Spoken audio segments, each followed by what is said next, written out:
Welcome to this explainer. Today we're going to unpack how a simple, everyday burger stand morphed into a staggering global juggernaut. We see those famous golden arches literally everywhere, right? But the story behind them? It's this wild mix of brilliant innovation, fierce ambition, and a massive clash of business philosophies. So, let's dive right in by challenging what you think you know about the world's most famous fast food chain. A lot of us just think of them as a place to grab a quick bite, but the truth is actually way more layered and honestly, way more lucrative. How exactly does a local spot slinging 15-cent burgers transform into a multi-billion-dollar financial powerhouse? To really grasp the sheer scale we're talking about, just take a look at this projected 2025 revenue figure, nearly $27 billion. That is massive. And this revenue is being generated across a sprawling footprint of over 40,000 locations worldwide, spanning well over 100 countries. It's a level of global saturation that's honestly kind of hard to wrap your head around. But here's the billion-dollar question. Where is all that cash actually coming from? Well, the secret to this staggering wealth is a foundational piece of their business model. You see, McDonald's isn't just making their money selling burgers and fries. They are fundamentally a massive real estate company. They actually own 70% of their restaurant buildings and 45% of the underlying land.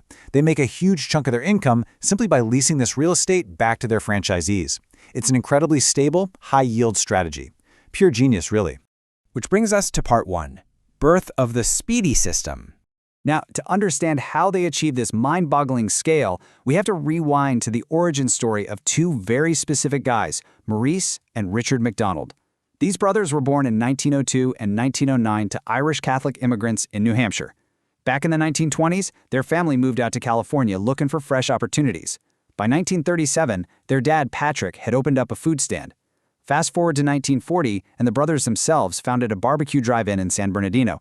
And sure, it was successful, but it definitely wasn't the empire we know today. The real magic, that happened in 1948. That 1948 pivot was a total game changer. The brothers realized that, hey, while the drive-in is popular, we're actually losing money on stolen and broken dishes. Plus, the slow service from car hops was a huge bottleneck. And to top it off, teenagers were just hanging out there all day, which kind of kept families away. So they did something drastic. They completely shut down, redesigned everything, and rolled out the Speedee Service System. They fired the car hops, put in walk-up windows, and swapped those breakable dishes for disposable paper wrappers.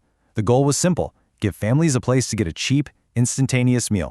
But to make this hyper-efficiency work, they had to make a ruthless cut to what they were serving. They ditched the slow-cooking barbecue entirely and slashed their menu down to just 9 items. Yep, just 9. They focused on the absolute most profitable, easy-to-assemble stuff: a 15-cent hamburger, a cheeseburger, soft drinks, milk, coffee, a slice of pie, and potato chips. Fun fact, they'd eventually swap those chips for their soon-to-be-famous French fries, cementing the classic fast food combo we all know. Moving on to part 2, Ray Kroc takes over. So this new Speedee system was an absolute local sensation.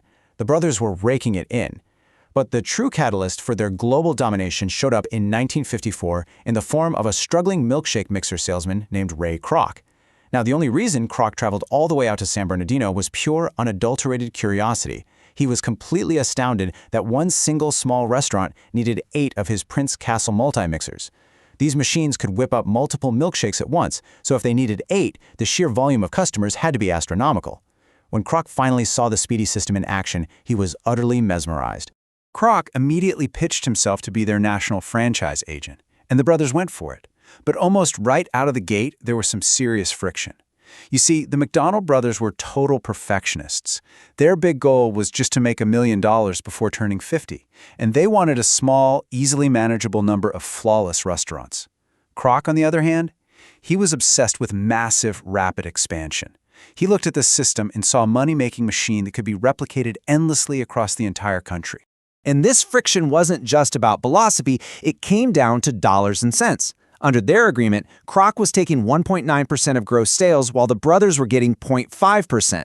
Kroc was hustling out there, trying to build the brand, but he kept getting increasingly frustrated because the brothers blocked almost every idea he had for changes. I mean, they wouldn't even let him tweak the original blueprints of the restaurants. The partnership was fast becoming entirely unsustainable. This brings us to Section 3, Hollywood Myths versus Reality. Now, this intense friction eventually led to a legendary corporate buyout. But if you've seen the 2016 movie The Founder starring Michael Keaton, your view of what went down might be a little skewed. So let's separate historical fact from dramatized fiction. Take one of the most recognizable corporate symbols on Earth, for example. The movie heavily implies that Richard McDonald himself beautifully dreamed up and designed the Golden Arches. But the fact is, those iconic arches were actually created by a professional architect named Stanley Clark Meston, who the brothers had specifically hired for the job. But the biggest myth definitely surrounds the buyout itself. By 1961, Ray Kroc had absolutely had enough of the brothers' resistance and offered to buy the company outright. The agreed-upon figure? Exactly $2.7 million. Now, why that highly specific number? It was precisely calculated so that each of the two brothers would walk away with exactly $1 million, perfectly clear after taxes. Hollywood loves a tragedy, so they portrayed this as a massive swindle, showing Richard and Maurice as these bitter victims robbed of their empire. But historically, not quite. The brothers actually went on record a few years later saying they were quite happy with the $2.7 million payout. I mean, they got exactly what they wanted, financial security without the headache of managing a massive, sprawling corporation. Honestly, their only real annoyance was that Kroc's new corporate machine kind of erased their names from the founding history for decades.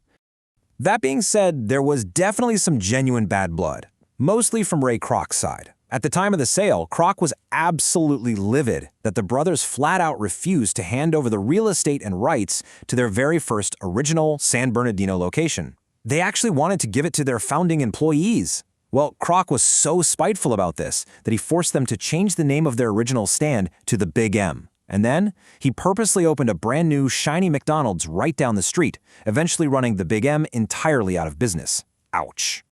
Finally, let's look at Section 4, a golden legacy. So yeah, it was a pretty messy divorce. But despite the clash of visions and Kroc's ruthless tactics, the foundational genius of the McDonald brothers really did live on, buried deep inside Kroc's corporate machine. You can see their legacy literally everywhere. If you head to Downey, California, you can still grab a burger at the oldest operating McDonald's, which opened in 1953, way before Kroc even showed up. Maurice sadly passed away in 1971, but Richard lived long enough to see the unimaginable scale of their invention. He was even ceremonially served the 50 billionth McDonald's burger in New York back in 1984. And today, the very site of their original San Bernardino restaurant operates as an unofficial museum, keeping the true origins of the fast food industry alive.